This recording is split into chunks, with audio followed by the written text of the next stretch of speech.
Most students think interviews are about being the smartest person in the room, but what really matters is something more subtle. Whether it's medicine, engineering, dentistry, Oxbridge, or even your first job, the single greatest factor that separates the high performers from everyone else is not knowledge, it's not competence, nor is it expertise. It's likability. Every interviewer is quietly asking themselves one thing: could I see myself spending 4 hours a day with this person?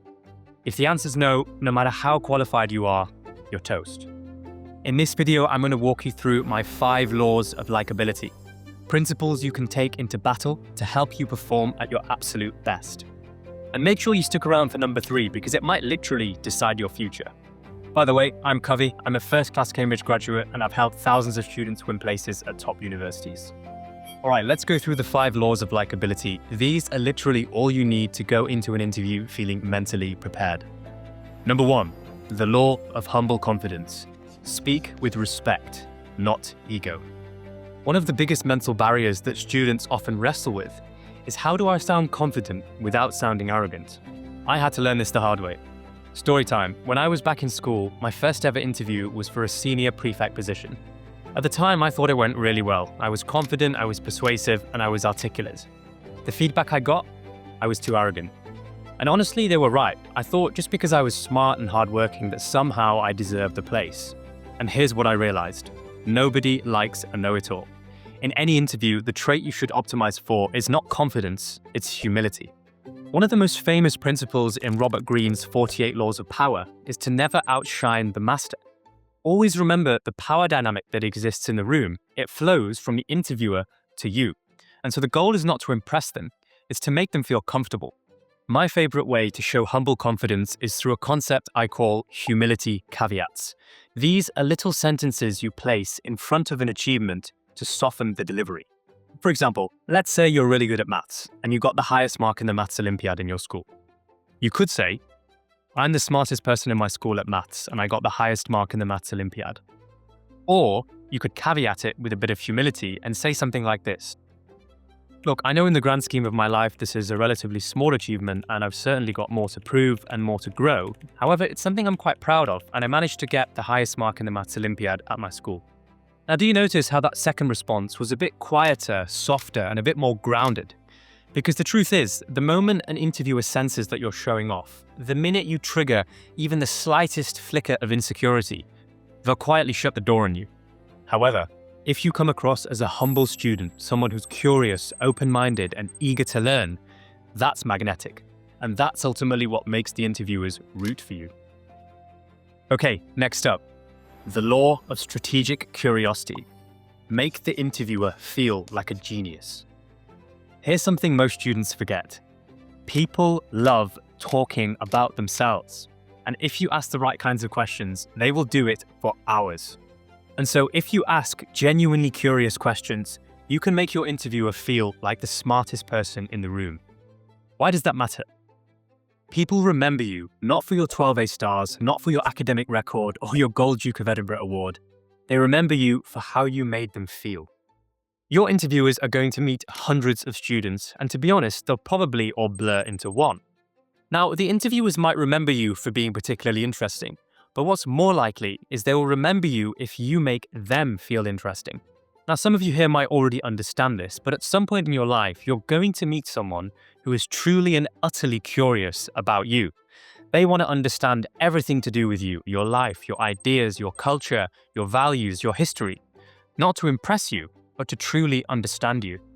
And when you speak to these people, you end up walking away thinking, I feel pretty good about myself.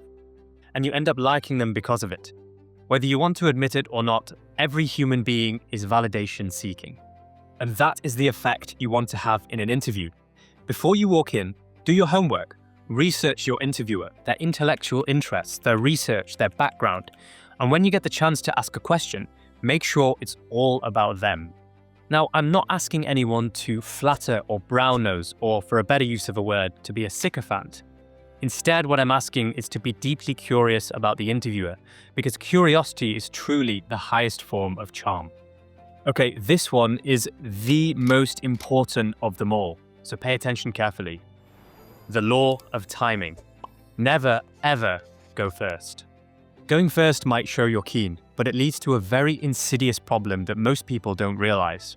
The human brain is really, really good at forgetting. The world's most famous psychologist, Daniel Kahneman, literally coined a concept called the peak end rule, which is broadly the idea that we only remember two parts of an experience. Number one, the most intense part, and number two, the end. Psychologists have tested this across so many different studies. In one famous experiment, people were invited to hold their hand in freezing cold water. In one version, it ended really suddenly. In the next version, they had to keep it in for longer, but the last few seconds were slightly warmer. Weirdly, most people reported that the longer one felt better, even though their hand was in colder water for longer. The reason was that the ending was much better. Our brains work in exactly the same way. We tend to forget the middle and focus purely on the ending. Now let's take that logic and apply it to your interview. You could be the smartest student in the world, but if you go first and the interviewers have to make a decision 2 weeks later, you're going to fade from their memory.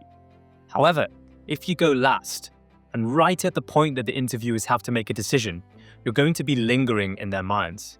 And it's crazy because I'm actually looking at my interview schedule for when I applied to Cambridge back in 2017. And lo and behold, my interview was the last slot in the last time. Maybe that got me in, who knows? I'm not willing to bet against it. So if you have the choice, when the interview slots open up, move very quickly and book the last ones, because timing can fundamentally determine who is remembered. Okay, next, the law of structure. Speak so others can follow. One of the most desirable traits you could demonstrate in an interview is the ability to structure your thoughts coherently, to take the interviewer on a clear, seamless, and frictionless journey through your thinking. I'm going to be honest, when I was 18, I couldn't do this very well, and it's something I've only learned how to do in the last few years from my work, and also from observing some of the best students in action. And there's a real psychological grounding to this. Why do you think everyone is addicted to watching TV and watching films? It's because they all follow a clear, natural progression from start to finish that keeps us really curious and really hooked. And your job in an interview is to do exactly that, to take the interviewer on a journey that feels natural and complete. Let me give you an example.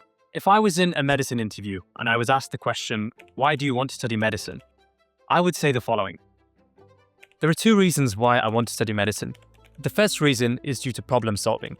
I'm fascinated by the intellectual challenge of working on critical issues for the betterment of mankind. The second reason is I enjoy working with people, and where better to do that than in a hospital where you're solving problems and saving lives. And I think there are two reasons why this makes a good answer.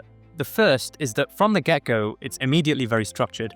I start off by saying there are two reasons, I then state my two reasons in order, problem solving and working with people, and make it satisfying for the listener to hear my reasons. And the second reason is something quite important. Did you notice how my answer was quite short? This is very deliberate because what I have done is I've created a curiosity gap in the interviewer.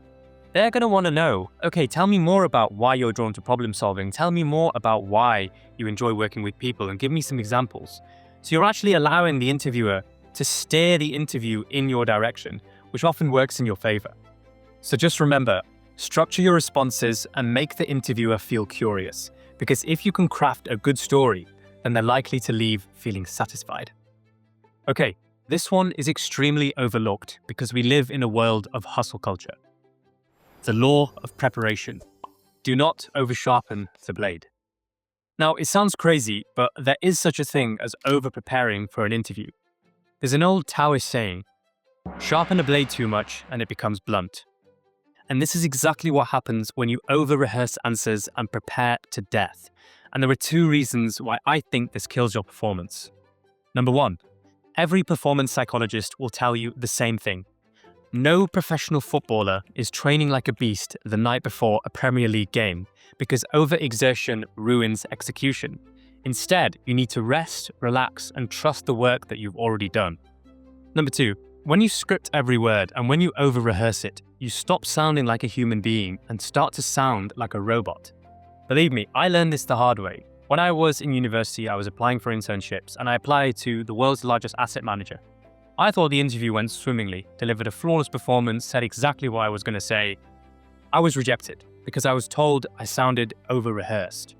And from that day, I stopped memorizing answers and instead I wrote down a set of bullet points, understood them, and then moved on. And I do the same thing with this YouTube channel because it helps me come across as more human. So shout out to BlackRock for helping me realize that. Because the truth is, if you understand something, you never need to memorize it. And that calm confidence, that intellectual flexibility is going to shine through in interview. So those are the 5 laws of likability. If you've got this far, then congratulations because you're in for a treat. I am giving away a free mock interview to one student completely at random. If you want to enter, then all you have to do is simply write 5 laws in the comments and let me know which one was your favorite. I'll announce a winner in a few weeks' time. Thanks so much for watching. Best of luck with your interviews. You'll smash it.